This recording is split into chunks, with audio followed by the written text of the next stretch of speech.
the Great Day Houston. Today's subject matter is a little different for us, and let me warn you that it is graphic in nature. If you have a teenager in the house, you may have heard them mention the TV show 13 Reasons Why. There were 11 million tweets about the show in its first few weeks. The plot centers around a series of events that drive a young girl to commit suicide.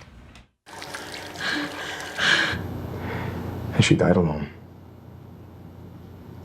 Hannah? Hannah? Why is the water still running? There's water all over the damn floor. Hannah, come on. Oh. Oh, no. No, no, no, no, no. 13 Reasons Why doesn't sugarcoat what suicide looks like, prompting schools to send home warning letters for parents. Producers were hoping to open a dialogue on teen suicide. It's the #2 reason for death among 12 to 20-year-olds, but others are concerned the program glorifies suicide. My first guests are teenagers and fans of the show. Welcome Chloe, Erica, Brooke, Lily, Seth, and Matt. Good morning.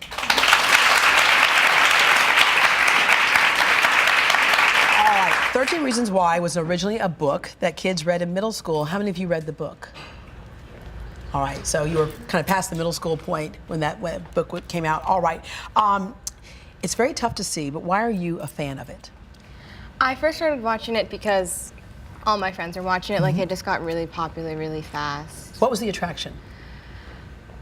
It seemed real. Everyone else was watching it and talking about it. I just wanted to see what they were was talking about. Yeah. All right, what about for you?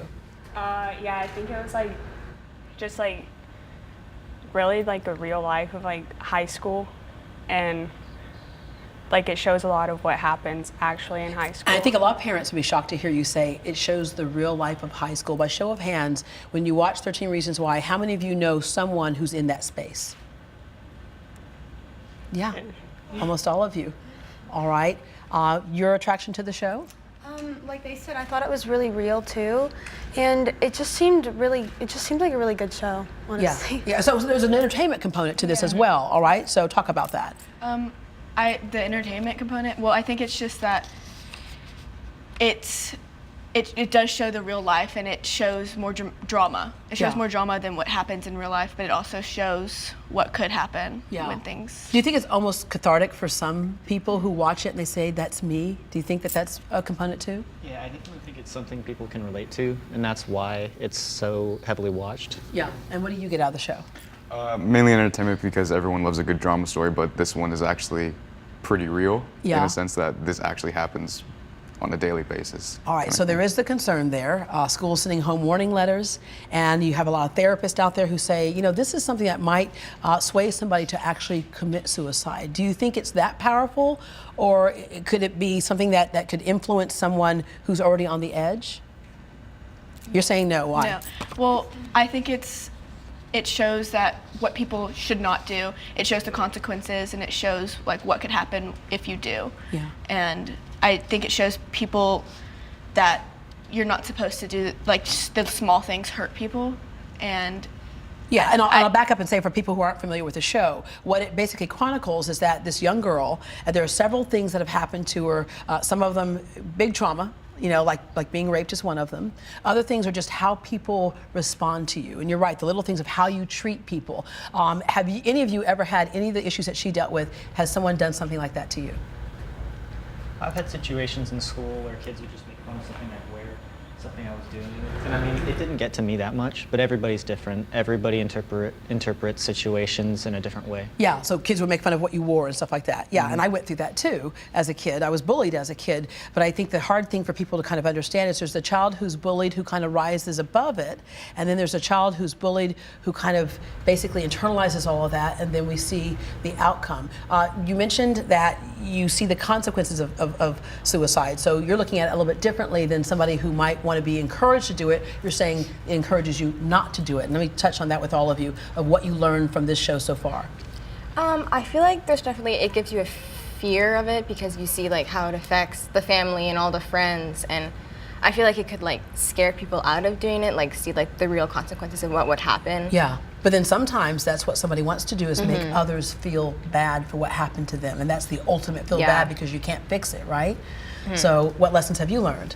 I think it really makes you think twice about like what you say and do, because like people, like the effect it has on people. Yeah, so the advantage there is looking at young people and saying, look, words matter, words hurt, things you do hurt, right? What you put out on social media, you can't yank it back, because that's another situation that happened to her, was pictures put out about her, that thing called slut shaming. I think all of us know that girl in school, right? And that stud in school. Somehow they all get labeled, and we forget that it may not be true, number one, but even if it was, what you do to that person just kind of sends them into a spiral. All right, there are a couple of folks on Facebook who responded. Trey says, I think the show glamorizes suicide too much. Young people could over-identify with Hannah and think that suicide is the only way out and that it's the only way to be heard. The show doesn't do a good job of addressing alternatives to suicide and mental illness. And it's interesting because we see the end result, which is suicide. We don't see how to cope with it, do we? Well, there is a section at the end of the show that shows, like, the psychologist talking about, like, there is another option and there But it's are after other the fact, things. right? Yes, but it doesn't show in the TV show what would like, it does glamorize it, but I also think that, like, what she was saying is that it shows what happens after. Yeah. Let me say glamorized. What part of it is glamorized? Because the scenes that I've seen, it's like that. There's nothing glamorous about it. I feel like it shows, like the way it glamorizes is that it shows the people finally starting to like care and really understand why. Yeah. So she finally got what she wanted, only she's not around to hear it, right? Yeah. Pardon? I think the amount of attention that Hannah got could be really the way it glorified it. Yeah, but the attention that Hannah got was, again, after the fact, really, right? Okay, Chandra says, I had almost 20 years in the school district, much needed, great presentation, excellent for psychology, sociology, and health classes. It's real. Ignoring existence does not make it go away. Our kids are hurting. Social media doesn't help the weak. Wake up, people. And I think, again, a lot of us don't really understand what's going on in school, and we don't understand that our children won't necessarily come talk to us about it. How many of you find it easy to talk to your parents about things? None of you raised your hand. None of you raised your hand. What would make the difference? I feel like this topic is something that people don't really talk about in general. I think it's kind of something just like you don't talk about, like it's there, but no one wants to address it. So I feel like the show does a good job of like putting it out there and like makes it easier for people to talk about. And how much of it is the pressure to be perfect? I think it's always been there, but I think today it's like 4.0 is not good enough all of a sudden, right? But the pressure to be perfect and to present yourself to your parents as being perfect. So little things that might bother you, you don't feel like you can really talk to them about. You're all nodding your head, all right?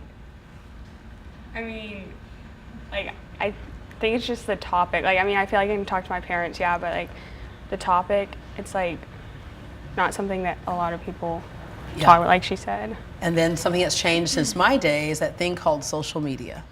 How many of you have seen things put out about somebody and that you look at it, right? Okay, you all raise your hand. I want to talk to each one of you about that. So what do you...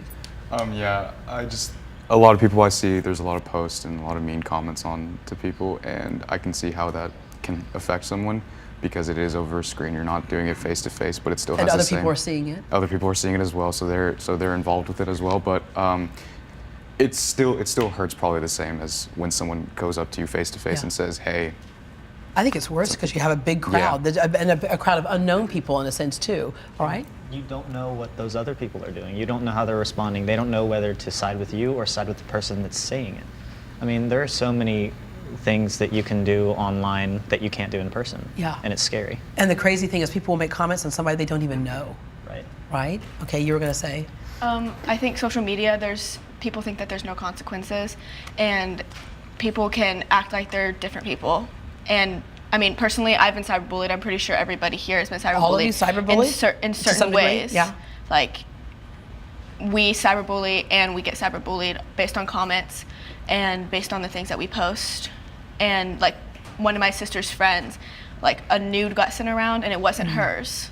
And people said her that name it was was attached hers. to it. Yeah. And so now she's getting in trouble for something she didn't do. Yeah, and people see it as fact. As it's her, but she's like, it's not me. Okay, I'm going to ask each one of you as we wrap up, what do you think can help fix this issue, fix this problem? I feel like proper information about it and like counseling and just knowledge about the topic in general can help people, because now that people are talking about it so much. I feel like they need the right information and tools to be able to. Yeah, they need the foundation Yeah, to support. exactly. Okay. Yeah, just having like someone to talk to and everyone like realizing that it is a real problem. So like being nicer. Yeah. Encouraging parents to Yeah. open up the dialogue as well. I feel like since it's already like an uncomfortable thing to talk about, like not only with parents, that if I feel like the show kind of helps us like understand it more because it's already kind of uncomfortable. So when you talk about it more, I feel like it would help. Yeah, yeah, and also changing the way that you respond to people. I feel like I don't know. I feel like the show shows that she didn't have anybody to talk to. She didn't feel comfortable, and I think what we should do is stand by our friends, despite the things that are being talked about them. We should stand by them, by their decisions and the things that they do. I think the show itself could be used to help these kids who may be going through something like this, just because it shows them that they're not alone, that other people out there are thinking the way they do, and that it hurts, and that it can be solved any other way. You always have somebody standing by you. And maybe the people that are guilty of the bullying, they can watch that, see it, and be like, oh, maybe I'm not Because all you that have righteous. a feeling for her when you see that happen. Like looking at anybody who's a mother, you saw that one scene there. It's excruciating, and I think you're right. To that point, people have to relate to that. You?